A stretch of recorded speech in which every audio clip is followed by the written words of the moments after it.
welcome to Bad Ideas, the show where we look at misfires, mistakes, and miscalculations from all throughout history. I'm Tony Southcott. And I'm Albert Berg, and the bad idea that I have for you guys comes from way earlier in history than we usually cover. Despite the fact that we normally say from all throughout history in the intro, we often focus on the 20th and the 19th centuries and even more recent like technology stuff because that's stuff that we have a lot of documentation on. But today we're going to be talking about the first mooning recorded in history. How far back are we going for this? This happens in the 1st century. All right, somewhere around 50 AD. I was not able to be more exact than that, but it happens in the reign of this guy, Ventidius Cumanus, and he reigns for only 4 years, from 48 AD to 52 AD, so it's got to be somewhere in there. And it happens in Jerusalem.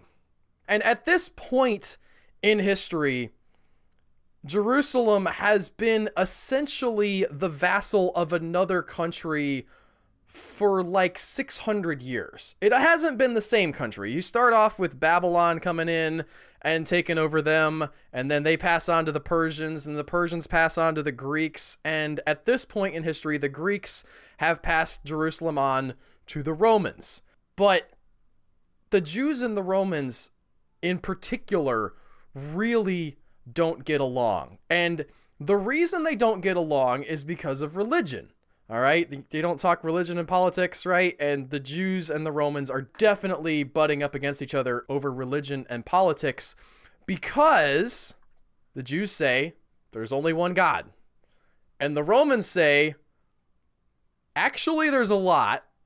And we got a whole pantheon. And in particular, we're saying that Caesar is a god. Now, Julius Caesar had set this up around 50 BC, where he decides that because of his lineage, which historically was supposed to come from some of the gods, and because of his status, that he was actually and literally allowed to be enshrined as one of the pantheon of gods that had to be worshipped like a god, and he would have statues and they would make sacrifices to him, including not just the Roman temples, but the temple in Jerusalem, where that temple wasn't for like just any gods. In the Jews' minds, that's not okay for you to put your statue up, and they did work it out. They managed to talk it out with the guy who was sent to go ahead and put this statue up and say, like, we're not having this. And he's like, please, guys? Like, it's my head. Like, it's I didn't my make head. the rules. And they're like, we will lay down and die. Like, they literally, they essentially go on strike several times in the histories that I was looking up for this story. The Jews go on strike, not tilling the fields. There's also times where in the course of this whole thing that's going to play out, they'll go to the people in charge and say, we're not okay with this. And they're like, well, we'll kill you. And the Jews will just be like, here's my neck. Go. And like call their bluff, like just like expose their neck. And the guy's like, I don't like want to kill you. I'd really prefer to just have some peace here. But there is this huge amount of unrest where they don't like being under the foot of the Roman Empire. They don't appreciate the laws that they're asked to follow. There's a lot of friction based on all this religion stuff. So there is a certain amount of, okay, we're not killing each other right now. You'll sort of let us do our thing and we'll sort of not be in open rebellion. And around this time, Passover happens. And at the time of Passover, there are a lot of people who come to Jerusalem who aren't normally there. All right, it's already a relatively populous city, but if you are a Jew at this time, you want to go to the temple, you want to be part of the sacrifice, and so wherever you are at in the world, you try to make this pilgrimage to Jerusalem to be there for the Passover. So the population of the city swells dramatically, and as you can imagine, the people who are in charge here, the Romans, the government, sees this Even if there wasn't any conflict at all, you would still be worried about, just a bunch more people coming in the city. You're going to beef up security and make sure that there's, people sort of watching the streets. But with the kind of strife that has been happening between the Jews and the Romans, they are on high alert. Yeah, it's not just a normal Passover where you'd want to do that because anytime you've got that many more people around, it's going to cause some issues. It's full on, they're near the edge of a rebellion. Yes. And so you have on these rooftops overlooking the entrance to the temple, you have these Roman guards set up who are there to keep the peace. Except one of these guys, these Roman soldiers, for whatever reason, and we don't know. His name is not recorded by history. His motives are not recorded by history. All we know is what Josephus, the Jewish historian, recorded. And he said that this guard who's standing there overlooking throngs of thousands of people who have come to worship their God at this temple, I'm quoting now, quote, "One of the soldiers pulled back his garment and cowering down after an indecent manner, turned his breech to the Jews and spake such words as you might expect upon such a posture." I really want to know what words you can expect upon such a posture. Well, so in my mind, there's a couple of ways you could interpret that. He's being relatively tame with how he's describing this act of mooning. This guy's pulled up his robe and showed his butt to these guys. And the one obvious interpretation is that he just lets loose a string of insults. There's also the possibility that words aren't literally words and that he's farting in their general direction. We all know that that's a great instigator. Or that he's blowing a raspberry at them. But regardless of exactly what these words would have meant or said, the Jews are not happy. They have endured a lot of indignities in sort of the pursuit of their religion and the purity of how they're going to worship their God.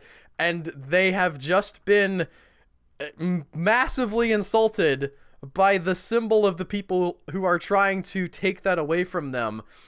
And a riot breaks out. Now, it's not a full-blown riot immediately. There are some people who are level-headed and they're very offended by this, but they go to Cumanus, the governor, if you'll recall from the beginning, and they are petitioning him my dude, this is not okay. You're in charge here.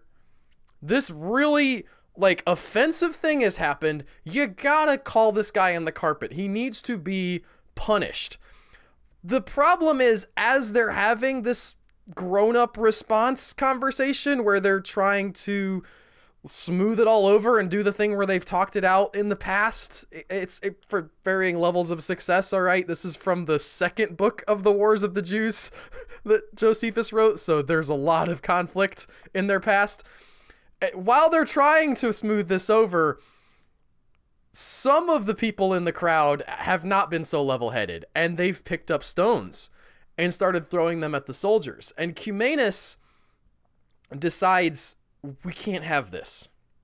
And he calls in the reserves, all right? He has these guys posted as the peacekeepers, but they're not really an army there. There might be a few hundred. I wasn't able to get exact numbers from the original accounts, but we're not talking about a force of men. But now Cumanus decides, okay, enough is enough.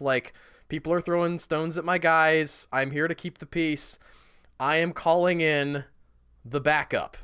And he calls in many more soldiers into the temple and starts driving people out. And the result here is a panic. Because now the people, and you got to remember, again, it's not just people from Jerusalem, it's people from outlying areas, it's people from even potentially other countries who have come to this place, and maybe they don't even necessarily have a dog in this fight, some of them, other than just let us worship our God and be cool guys. Now these, huge amounts of what we would essentially call riot police have shown up, but what really causes the disaster here is the stampede, Because when these soldiers come in, everybody who is in this very small area decides they don't want to be there anymore. And they start to run. And the numbers of dead that are recorded by history range from the low end at 10,000 to the high end at around 30,000 who are killed just in the stampede. That's insane. I can't even imagine seeing that at all. Like, 10,000 people is an insane number, and to die in a stampede and the violence therein? Holy crap.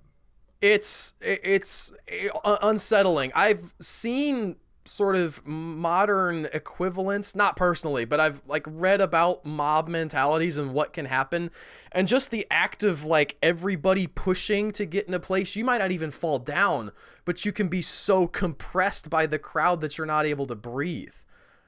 Or if you fall down in that crowd, you're definitely like not getting back up because the guy who's stepping on top of you has somebody pushing into the back of him, and he's pushing into the back of somebody else. And those guys, like, there's not room for them to move to let you up. So you got people trampled, you have people being crushed to death. And potentially you also have people just being killed by the Romans. Although that wasn't the recorded history by the guy who would have been sympathetic to saying the Romans did it, mostly blames it on just the crush of people trying to get away. And it becomes this massive mourning moment for the Jews at this time.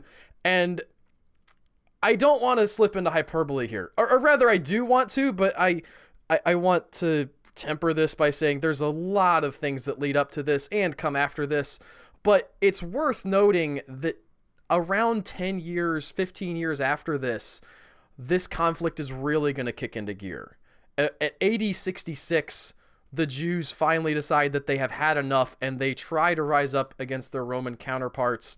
And the Romans finally decide they've had enough, and they come in with their full force and just level the city and wipe out like hundreds of thousands, if not millions of people in their just, we've had it.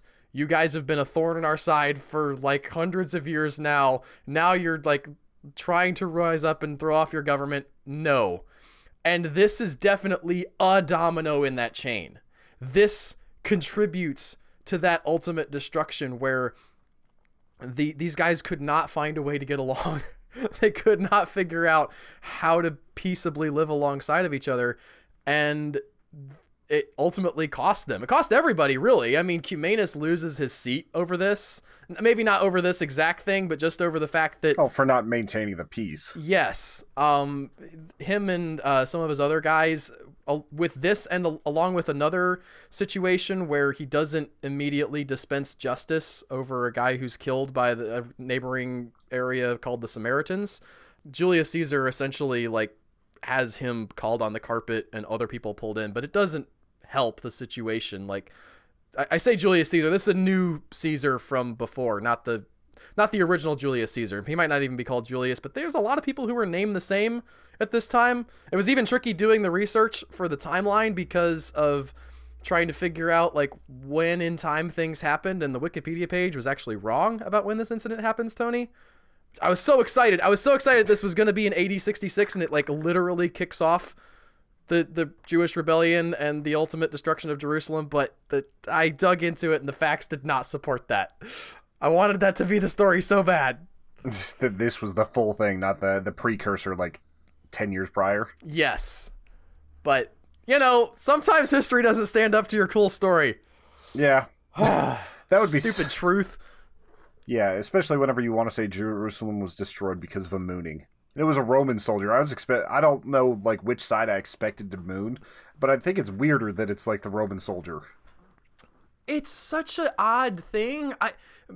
I don't know what exactly the dynamic is like back there. There has to be some animus, right? Just in general, knowing how people are today and are supposedly, you know, attempting to be enlightened era, you know, where we still have kind of tribalism and, you know, you look sideways at the guy who doesn't look like you, maybe you don't, all right? But there's I have a problem with like people who like other football teams. Like there's still a lot of tribalism that happens.